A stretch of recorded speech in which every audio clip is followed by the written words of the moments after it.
research if you're interested. But for our last session of the day, I have Scott here from Momentive. He's going to do a demo of their platform and its huge, crazy panel reach of 175 million people. So really interested to hear that.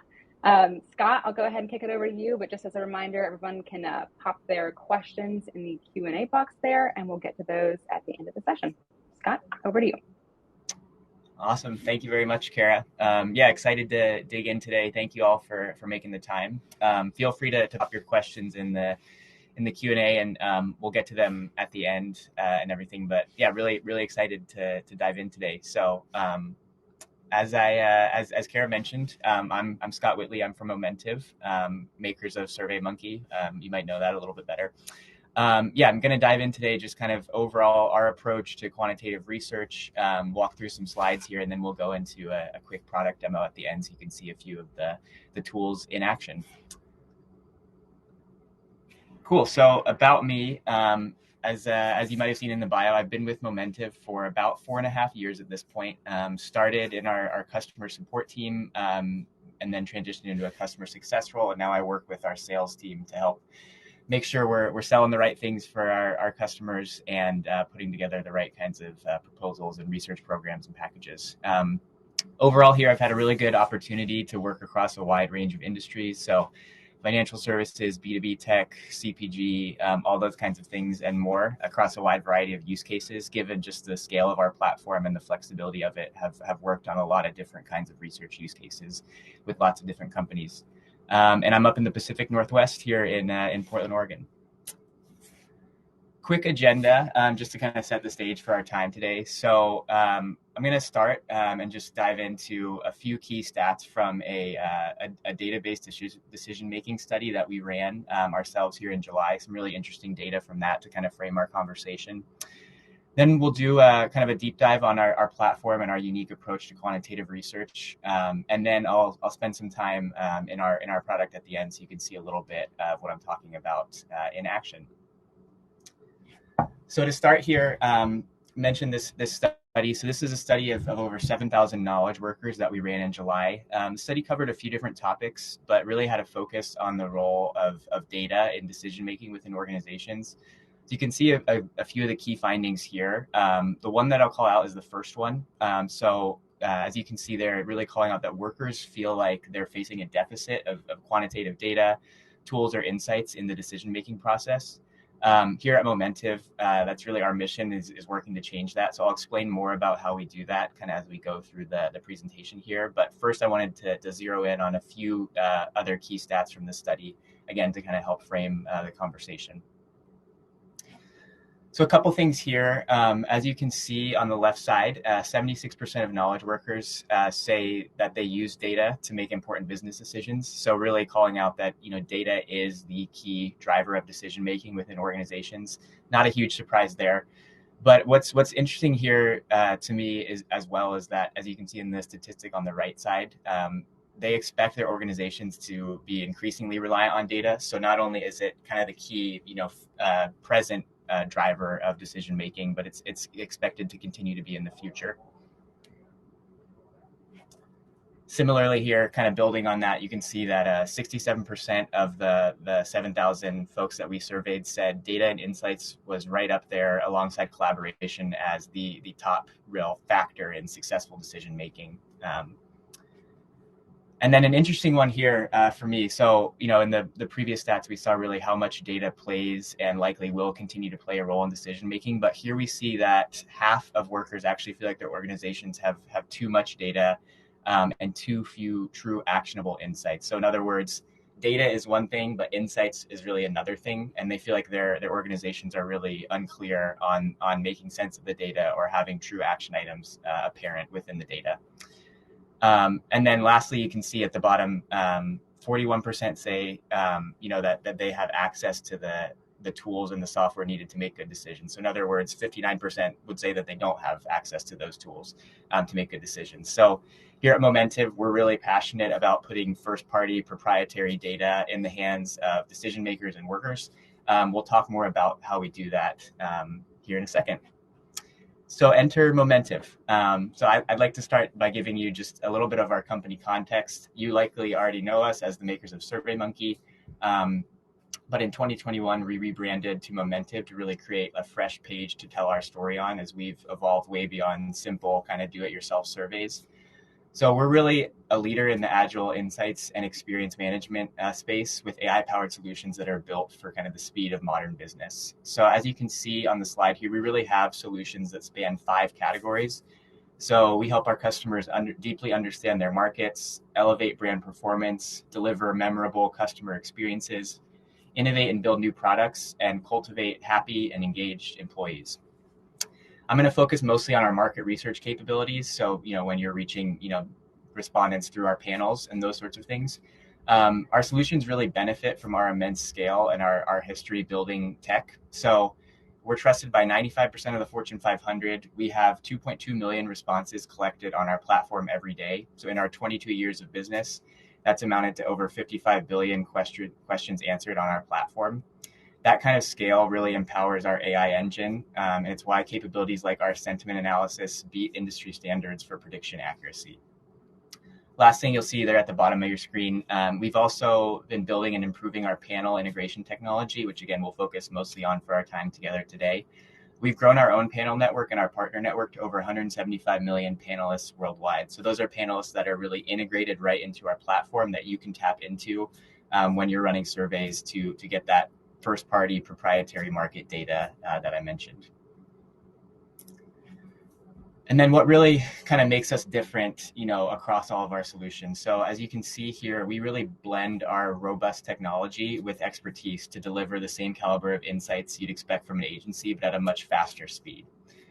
So diving into kind of each of these in detail, here's really what makes us different.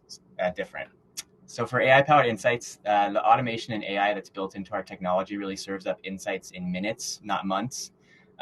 So our machine learning models really crawl through your data to instantly surface significant trends and sentiments that you may have missed on your own. We'll look at an example of this in the demo section, but a good example of it really is our brand tracking solution, which we'll see.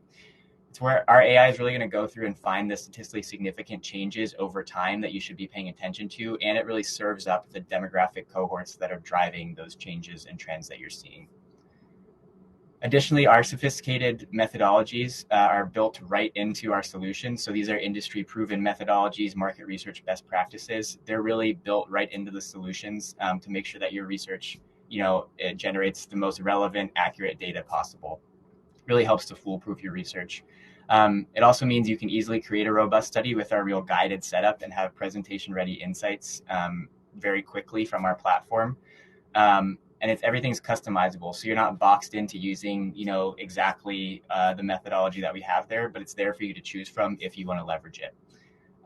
Examples are our concept testing solution, which is based on a monadic approach or sequential monadic approach, comes with an automated scorecard when you're testing different concepts or different ads. And then our market segmentation solution that comes with crosstabs and key driver analysis. Third, you'll see there is quality data. So quality is really fundamental, obviously, to the insights that we delivered. It starts with our sources. So our proprietary panels have charitable incentivization models, which really drive higher data quality. And then we also have our AI-driven response quality models that eliminate things like fraud, bots, and help eliminate misuse to maintain high quality standards.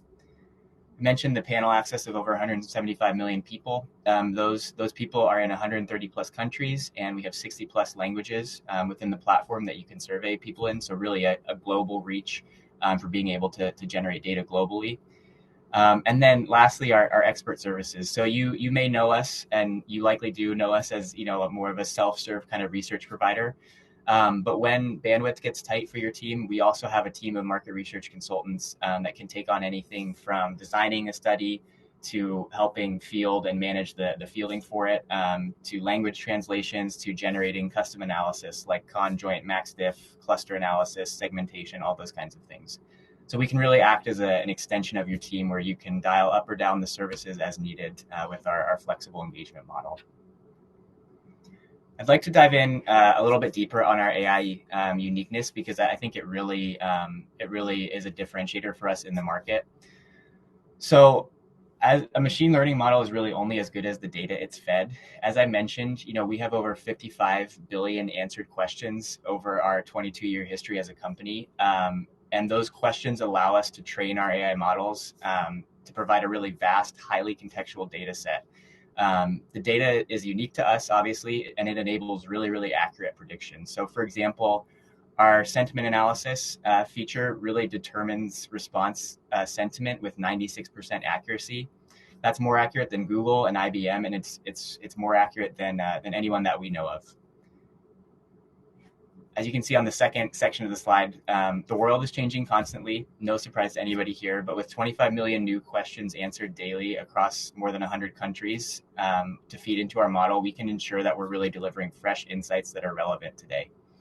And then lastly, if you're not aware, in the AI space, there are really lots of kind of off-the-shelf machine learning models, and many companies use them to drive their AI capabilities.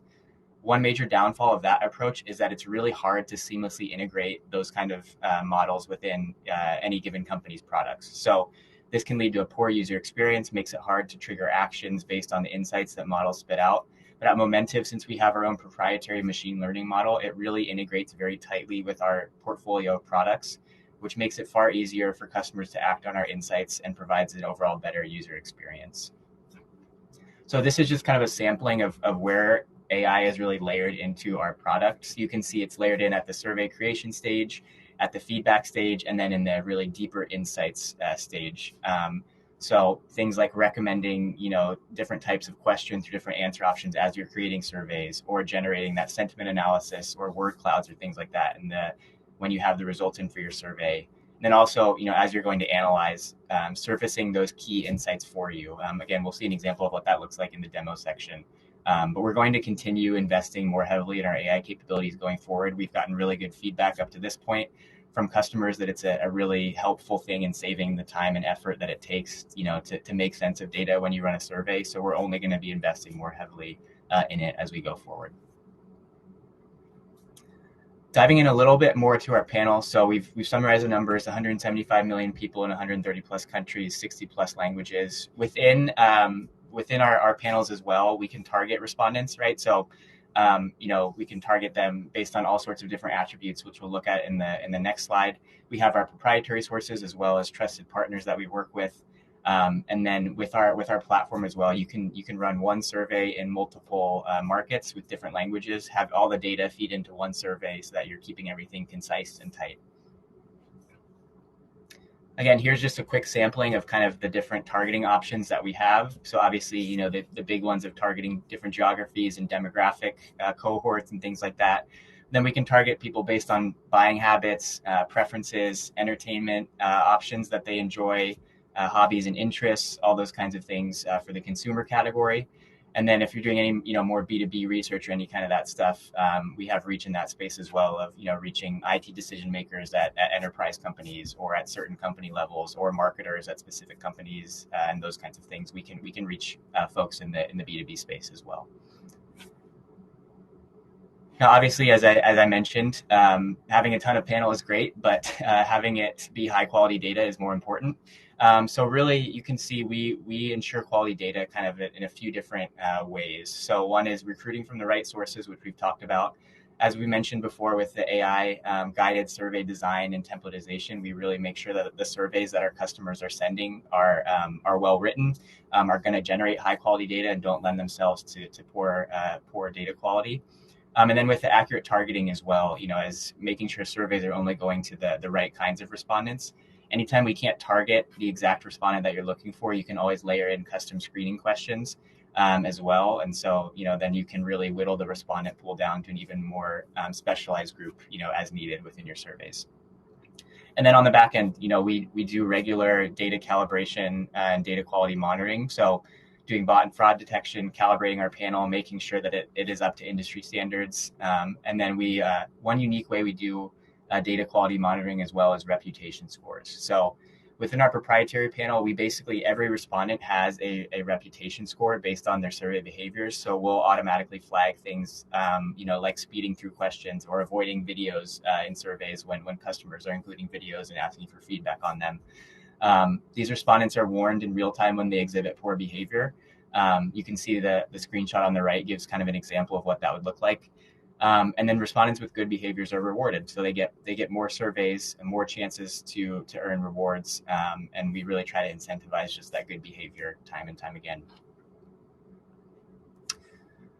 And then quickly on our speed, another thing that we're hearing is a differentiator for us in the market. So on average, we're 10 times faster than a traditional research agency in terms of fielding projects and running them. We can see general population studies, of sample sizes of 500 to 1,000 complete in as little as 1 hour or less. All of that's fed by kind of just the fact that our panel is integrated right into our platform, so you don't have to plug into an external thing to gather your response or anything like that. It's all built into our platform, which you'll see an example of when we hop into the demo.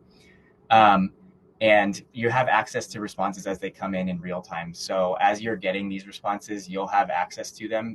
We don't wait to give you access until you have a full data set. You'll be able to get a read on the results as they come in real time.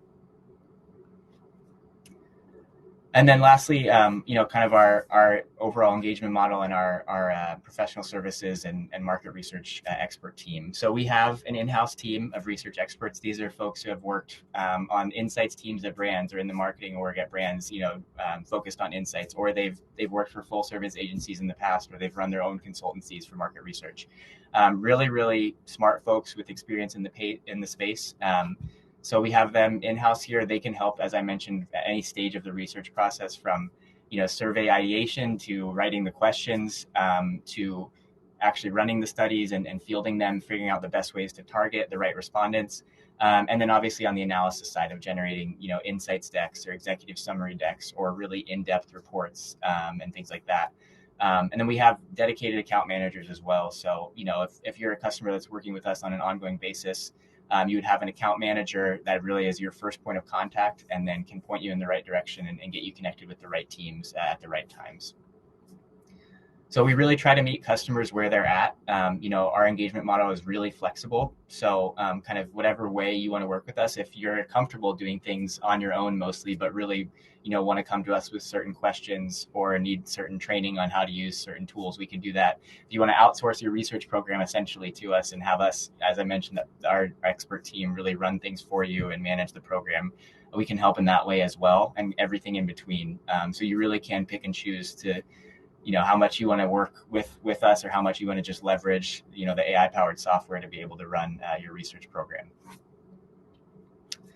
And then last slide here, just again, quick summary of kind of our platform as a whole. So our platform is very flexible in terms of the different kinds of use cases that it can support.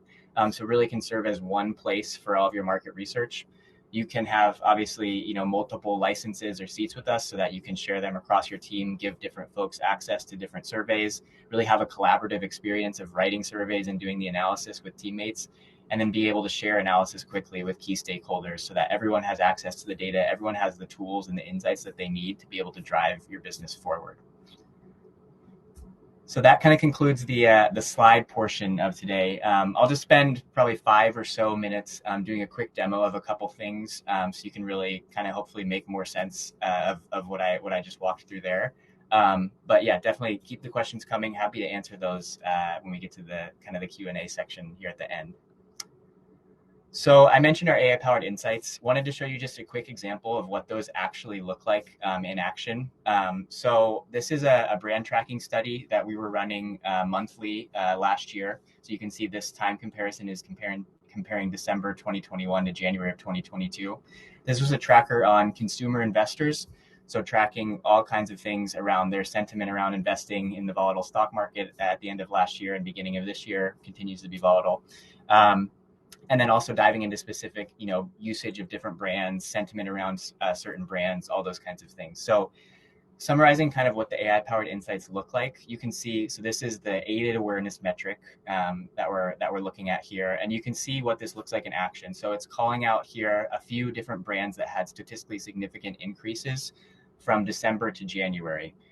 So you can see it's calling out that Charles Schwab, for example, had an increase of 18 percentage points overall. And then it goes a layer deeper again and shows you the demographic cohorts that are driving that change. So These groups saw the biggest change since last period. Females with a high school or GED education, females overall had a 20% increase, and then males with some college experience had a 20% increase.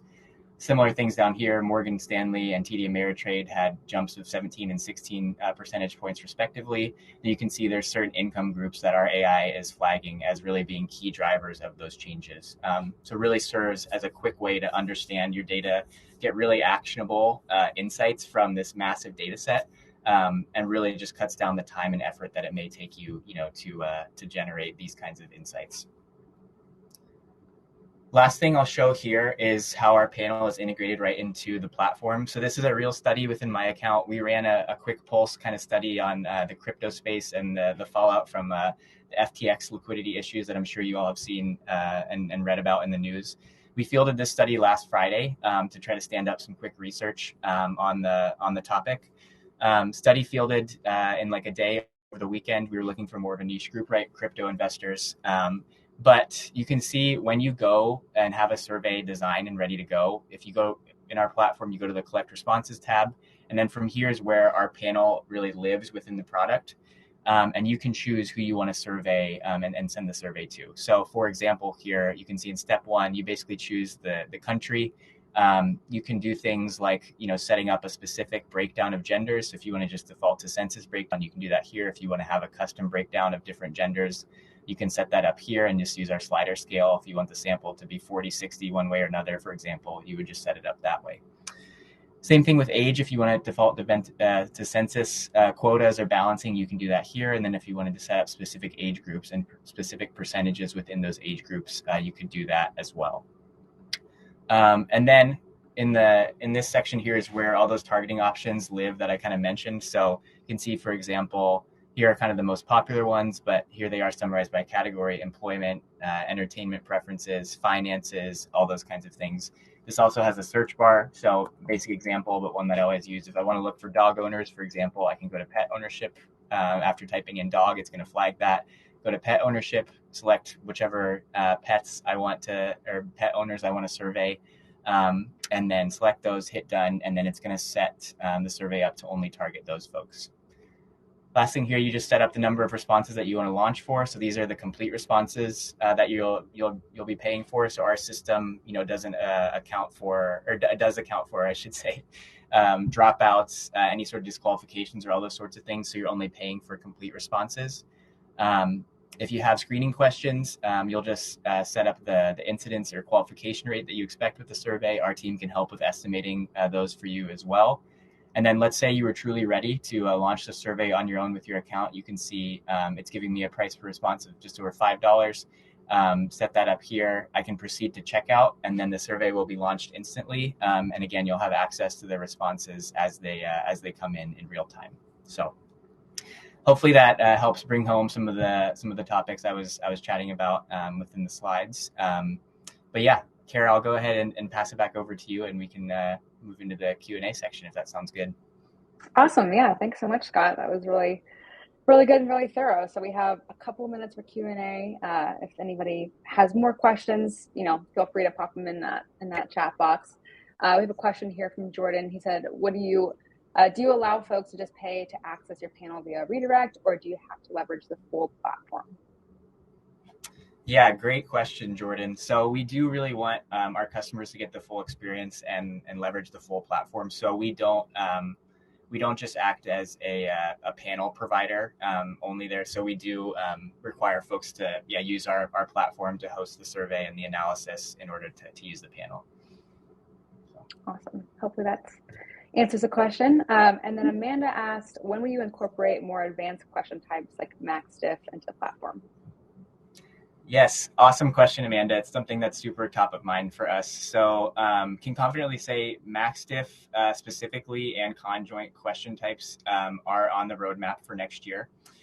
So we're excited to have those. Always hesitant to commit to exact times, but the first half of next year is when we're targeting those.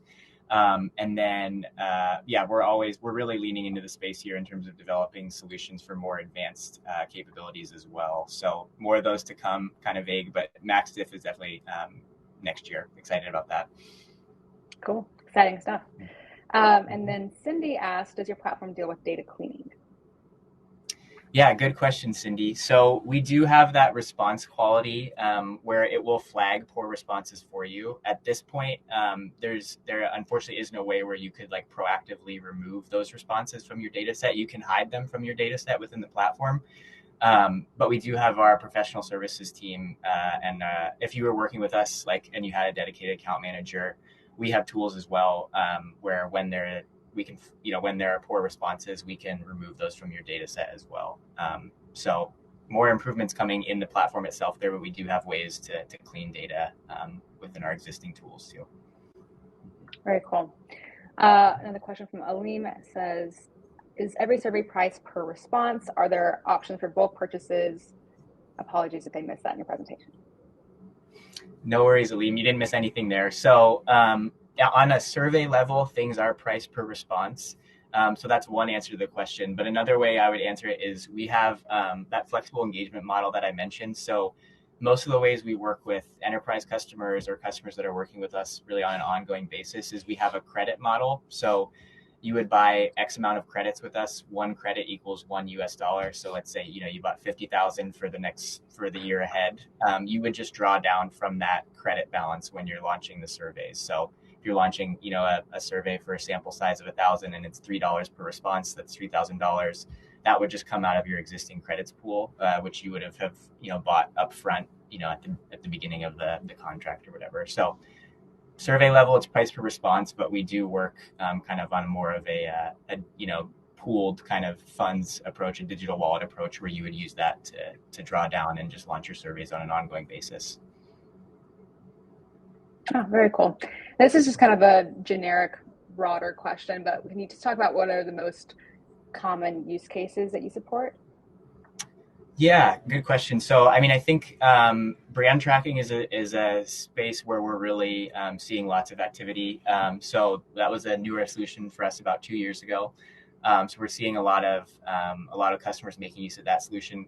Concept testing and creative testing as well is one that we do really well in with that kind of AI powered platform that I was mentioning.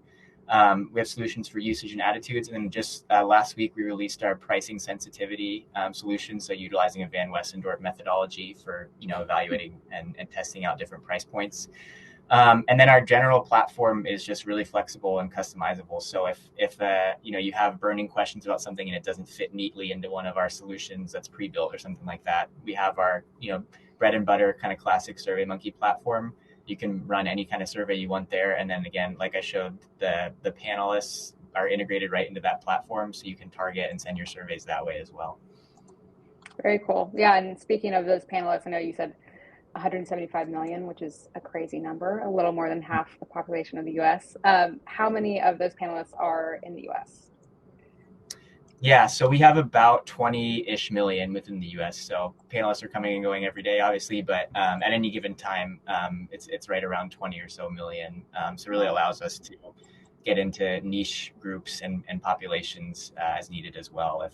If things aren't, if your target consumer or the type of respondent you want to go after isn't super general population. Yeah, totally. That's really cool. And then Aline has a follow-up question that said, are there any other features on the horizon you feel comfortable sharing? Yeah, great question, Aline. I appreciate you putting me on the spot. So I think, honestly, like the question earlier about Mastiff and Conjoint, those are the two that I'm most excited about. So like I mentioned, those are kind of next year things at this point. So those are the two that I would call out specifically. And then we're enhancing our one way specifically within brand tracking. We're enhancing our PowerPoint and presentation export capabilities. So I'm excited about that to help people make more use of the data in ways that aren't necessarily on the platform or things like that. And then overall, I don't mean to sound like a broken record, but I am really excited about just the ways that we're leveraging AI. And I know it's kind of a buzzword and gets thrown around a lot, but the fact that we have that really proprietary data set of 55 billion, survey responses over the past 20 years, I'm really excited about the ways that we're leveraging that to be able to build features that are different from the market and really valuable. So awesome. Great. Well, I hope that answers everybody's questions today. And we are right at time. So thanks, Scott, so much for your time today. Thanks, everybody, for attending. And I hope everyone has a great rest of their Friday. Awesome. Thanks, everyone. Thanks. Bye.